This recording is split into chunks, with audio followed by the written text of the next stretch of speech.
Flipping off these niggas, flipping, losing their mind, getting high, chasing hoes. I was like that at one time, I did my thing. It's still on top of my game. Got niggas asking, Big Mike, we gon' be dropping the game. I just smile, go back to lab, work on my style, collect beats. Cook it up like a thief and take it back to the streets. Cause niggas deep when I don't speak. Like it's straight this is something. I give them a tape, they be like, wait, how did they think to start bumping?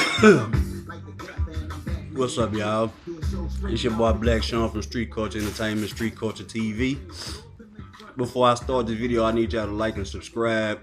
Also, I need y'all to hit the notification button so you get a notification when I drop videos. And also, I need y'all to leave a comment, man. But my subject for today is Billboard just released a list over the last 2 weeks of the top 50 rappers of all time. In their opinion. They didn't go voting or nothing like that. It's in their opinion. I don't know what guidelines they went by, but I know it's their opinion. I know it's not the opinion of the masses. But they did it 10 at a time. First they went from 50 to 40, then from 39 to 30, then from 29 to 20, you know, and so on, all the way to number 1. And some of these people are questionable, and some of these spots are questionable. First, I'm going to start with 10. First I'm going to start with 50. Number 50, Rick Ross. Which is not too much of an argument because Rick Ross is not the best rapper. But he does have a big influence on the culture right now. Well, over the last like 15 years, he had a big influence on the culture. He has some classic albums. He's brought out some decent artists. He had some good albums, you know what I'm saying? So I'm not gonna too much argue with this spot or whatever, because to me, out of the hundred thousands of rappers it is, number 50 is a good spot. So I feel Rick Ross is a good spot. 49 is Reverend Run. If y'all don't know who Reverend Run is Russell Simmons' brother, Joseph Simmons, and he's also a part of Run DMC, one of the first rap groups to go gold. One of the first rap groups to go national. Okay. He is an icon. He is a legend in his own right. If it wasn't for Run DMC opening up doors back in the 80s, a lot of rappers wouldn't be able to do a lot of the shit that they do nowadays. They helped pave a way for other hip hop artists to be mainstream, because Run DMC was the first to be played on MTV and stuff like that. We're the first rappers to be played on MTV and stuff like that. And he's iconic, but I feel like the number 49 is just a reach. I feel like they did that because that's Russell's brother and he's part of Run DMC. Not saying he's not a good rapper, but compared to the lyrics and the lyricism and the rapping nowadays, he's not number 49 anymore. You know what I'm saying? He's not number 49 anymore. Obligated to somebody else. 48, Melly Mel. Basically the same thing. He's one of the guys who helped set the foundation for hip hop when hip hop started in New York. He's also part of a rap group. I can't remember the name, but they were a founding rap group in New York that helped bring hip hop to the masses. He can rap, but I feel like, once again, it's a stretch because he's an icon. He's a major figure in New York when it comes to the hip hop scene. So I feel like they did that as a stretch just to give him some kind of props because he is an important part of hip hop. But I don't feel like he's number 48. Plus, if y'all don't know, during the celebrity boxing match back in the early 90s, Willie D from the Ghetto Boys knocked Melly Mel out in the ring. MC Lyte, number 47. Now, MC Lyte, I feel like she should be further down this list. She should be at least in the top 25, if you ask me. Because, in my opinion, MC Lyte is one of the greatest female rappers. No, fuck that. She's one of the best rappers of all time. If you guys don't know, MC Lyte is from New York. She's one of the first female rappers that I heard growing up. Her and Queen Latifah and Salt-N-Pepa were the first females I heard rapping when I was growing up. And MC Lyte was destroying men in battles. She was destroying men. She had hits like Cha Cha Cha and one of my favorite songs, Keep On Keeping On with Escape. She also had the song called Poor Georgie, which was my homeboy George Floyd, R.I.P. That was his favorite song, Poor Georgie. I feel like she should be further down this list because they have other women on this list closer to number one than MC Light, and all they talk about is prostitution, selling pussy, fucking niggas, shaking ass with their hands on their knees on their thought shit. You know what I'm saying? Dumb shit like that. But these bitches further down the line. But MC Light is way at 47. Now y'all see what the industry be trying to do. The industry don't never want to push shit that's talking about someone with substance. But when you talk about bullshit, all this, I call it Jew music, because the Jews is the ones that push it. And these people be so stupid and brainwashed that they think that this what hip hop is. I've argued with people saying, well, they mad because I don't like the new wave hip hop because everyone sounds the same. Everyone is selling auto tune. Everyone is using auto tune and everything like that. And people are telling me, well, that's what's hot right now.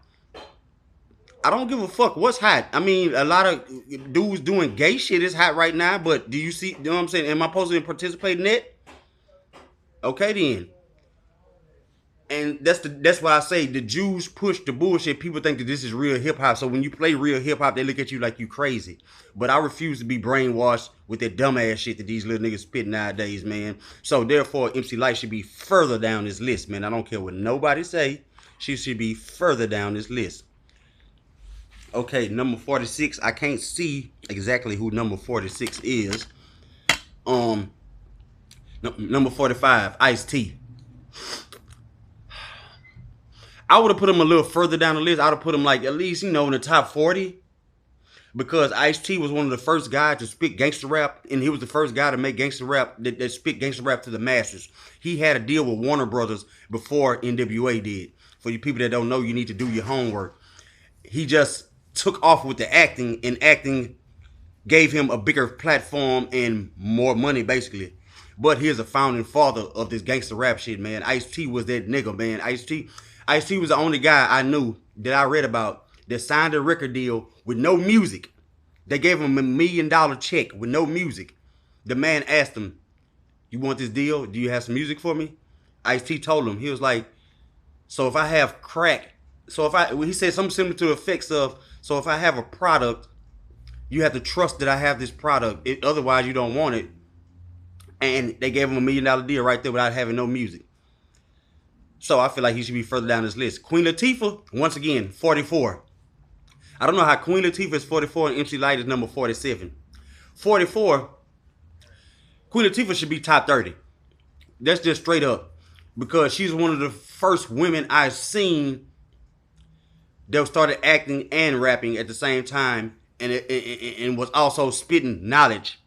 That was spitting shit to empower black women.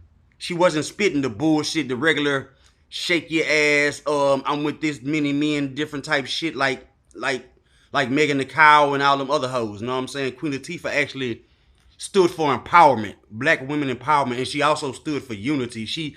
The song UNITY, she was just speaking on the disrespect of black women, and that was a big hit.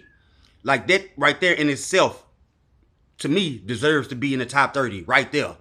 Because we need more of that. If these females rap more about that nowadays, they would get more. I feel like a lot of them would get more respect. But I understand, y'all like y'all Megs and y'all Cardis and shit like that. You know what I'm saying?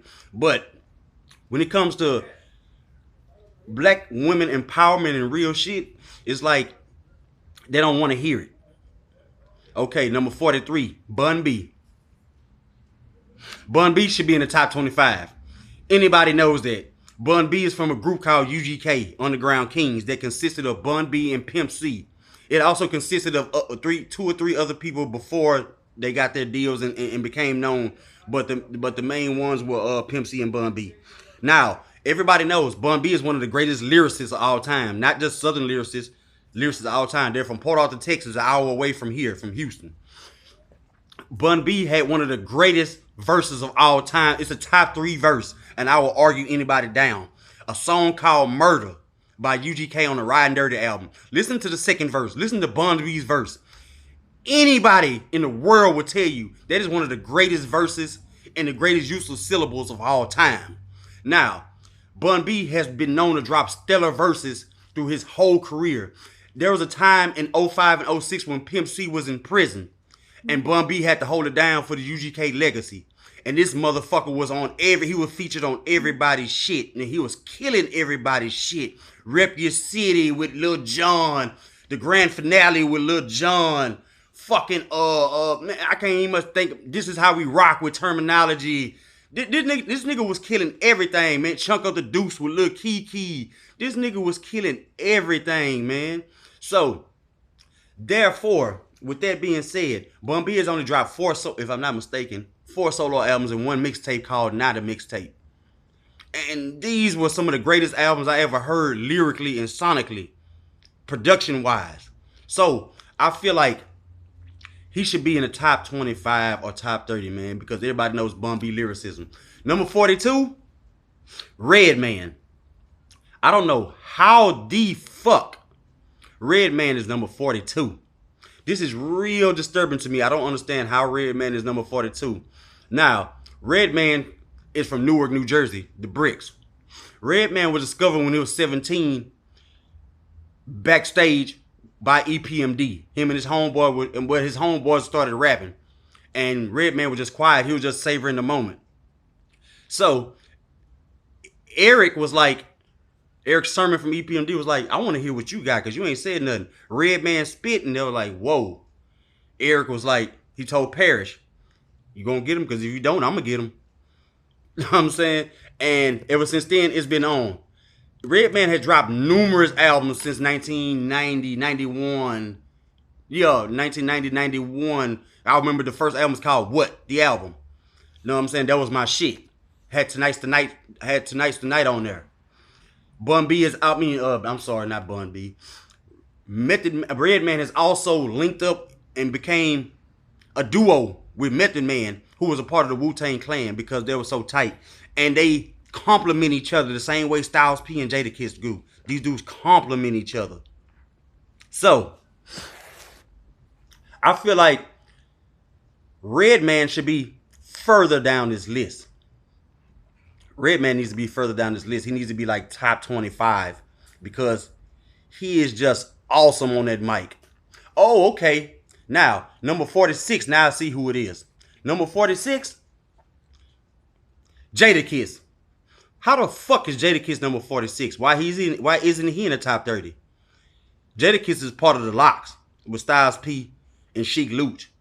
Jadakiss wrote most of the lyrics for P. Diddy in 96, 97, and 98. Most of those verses you hear from P. Diddy on people's songs and on his album, No Way Out, Jadakiss wrote those albums. All About the Benjamins, P. Diddy's verse, Ballers, Shot Caller, Brawlers, Jadakiss wrote that verse. Jadakiss, the Locks, and Jadakiss have dropped numerous albums and mixtapes. They've proved that they are top 5 dead or alive. Jadakiss is top 5 dead or alive, man. I don't give a fuck what nobody say. When he says that, I take that serious because I feel like he really is. Everybody knows Jadakiss' influence on the game. Jadakiss has one of the most awesomest voices in the world. How the fuck is this man number 46? Okay, now, number 40. These people here be tripping, man. No, number 42 after Redman, they got E40. Now, a lot of people are against the fence when it comes to E40 because some people like him, some people don't. But one thing all people do is they respect his business mind and his business aspect because the man is smart as fuck. The man is smart as fuck and he has a liquor company and he also has other endeavors. But he also stays connected to the hip-hop community and he stays relevant because if you pay attention, all these youngsters in every generation when they came out after E40, they all fuck with E40 and Too Short for some reason. They all fuck with E40 and Too Short. So I feel like he should be. I feel like he should be like by number 38 because he's not the best rapper in the world. But if you listen to E40, he spits a lot of game. He was one of the first niggas I was hearing back in the day in the 90s, telling niggas to take their dope money and invest it in some legal shit because dope money don't last forever. And number 40, I'm about to end this section of the video with number 40, who is Dr. Dre. Now, we all know Dr. Dre is not a hell of a good rapper. We all know when he has a decent verse, most likely somebody wrote it for him. We know that. But he is the greatest producer of all time. I'll take him over Timberland, Pharrell, everybody any day. I'll take him over anybody any day. He's the best producer ever. But when it comes to rapping, Dre don't even much need to be in the top 50, man. Dre is not a top 50 rapper. Dre is not of a hell of a rapper. I've never heard nothing lyrically that made me want to rewind one of his verses or bars. He's not whack, but he's not the best rapper. He doesn't write his own music. Everybody knows that. So I feel like Dr. Dre shouldn't even much be in his top 50. But these are just my opinions. So with that being said, I'm for to end this list right here, and I'll be back in a few days with the next 10 on the list, from 39 to 30. I'm gonna give my opinions on that. My name is Black Sean Groove, Street Culture Entertainment, Street Culture TV. Don't forget to hit the like and subscribe button. Also, don't forget to hit the notification button so you can get a notification when I drop videos. And also leave a comment. I need comments on this video, man, for real, because this shit is rubbing me wrong, man, because this list is a far of a stretch, man. Y'all fuck with me, man. Y'all holler at me. I'm Black Sean Groove, man, H-Town, Texas, man.